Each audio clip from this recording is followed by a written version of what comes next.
מה שאנחנו, יש לנו פה זה פינת זיכרון של הילדים. This is the memorial corner for our children. We shall mark the 12th anniversary of their death on Tuesday, when Israel starts releasing prisoners. Zion's Ferry has been in mourning for the past 12 years. In August 2001, at the height of the Second Palestinian Intifada uprising, his son Doron, his daughter Sharon and his son-in-law Yaniv ben Shalom were killed in a drive-by shooting. His granddaughters Shachar and Efrat, then 3 months and 1 year old, survived the attack. His daughter, their mother, protected them with her own body. The perpetrators were caught and sentenced to consecutive life imprisonments. But Sferi knows it's only a matter of time before they are released. My head knows they'll be released if peace prevails. My heart counters it's a pity I didn't kill them and their families in revengeful, reciprocal justice, an eye for an eye. Arik was 19.5-year-old. Arik was a lovely kid. He smiled all the time.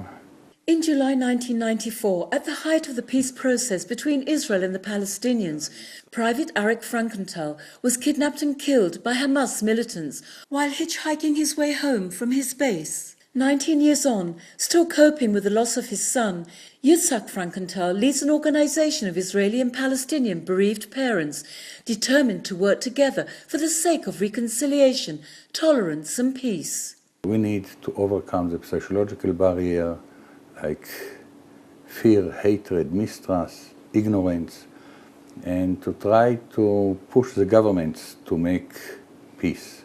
The phased release of 104 long-serving Palestinian and Palestinian-Israeli prisoners, whom Israel calls terrorists because they took part in attacks which killed Israelis before the signing of the Oslo Peace Accords, was approved a fortnight ago by the Israeli government to coincide with the peace talks, revived after a 3-year hiatus, to the dismay of the victims' families who protested the decision.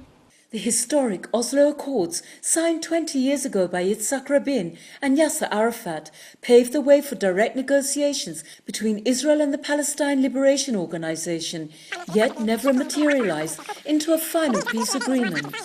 The newly resumed talks intend on finishing what the Oslo Accords started. Following the release on Tuesday of a first batch of 26 veteran prisoners, a second round of negotiations will begin on Wednesday in Jerusalem and Jericho.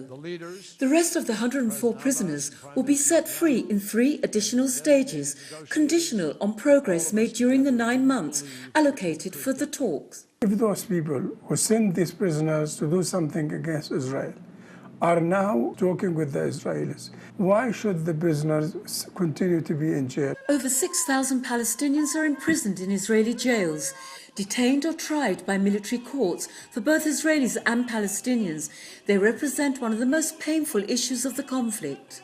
We put our trust in the political and judicial systems that these murderers would never see the light of day. Releasing them would be as if they killed our children twice. For the Palestinians, the prisoners are freedom fighters who resist the Israeli occupation, for them the worst form of terror.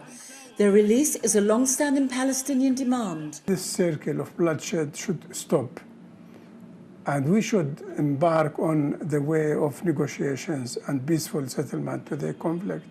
And all these measures, they will help to create a better climate to continue the negotiations. This will give a signal to the Palestinian people that the Israeli government is serious.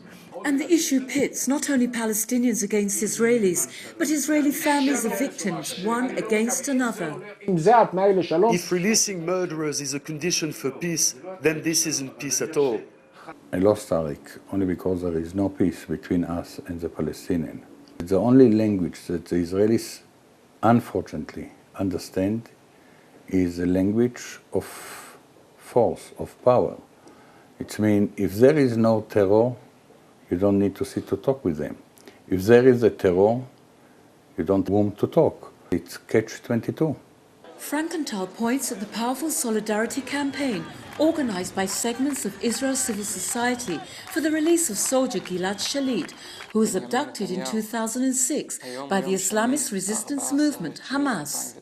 After more than 5 years in captivity, Shalit was finally exchanged for over 1,000 prisoners. אם אתה נלחם נגד... Palestinians who fight soldiers are real soldiers. Releasing them is legitimate, just like when after a war armies exchange prisoners. But these are murderers. What's the difference between a Palestinian fighter, in our point of view, a terrorist, who is coming to put a bomb in a coffee and kills 10-15 people, or an Israeli pilot who killed 10-15 Palestinians? Whether they're terrorists with blood on their hands, or freedom fighters, or both, Palestinian prisoners conjure up all the elemental emotions which Israelis and Palestinians grapple with in their inextricable conflict. Fear and blame, hatred and revenge, crime and punishment, loss and grief. Whether terror is inflicted by Palestinians or by the Israeli occupation, neither side can forgive nor forget, even the most committed peace lovers. Only God can forgive. I will not forgive to the murderer who murdered my son. If he will bring me my son back, I will forgive him. But I'm ready to make compromise. I'm ready to make reconciliation. I'm ready to open a new page. Guilt and grief are burdens shared by both Israelis and Palestinians. If only the pursuit of peace could reconcile the unforgiving with the enemy, with the inexpiable, with the ineluctability of loss, and not be hostage to pain. יכול להיות ש... I might agree to a full prisoners' release for a real peace agreement. Then Israeli and Palestinian bereaved families will say to each other, ours and yours were killed, let's erase the past. But in the meantime, there is no peace, and goodwill gestures are promised on my children's blood. From Tel Aviv for CNC,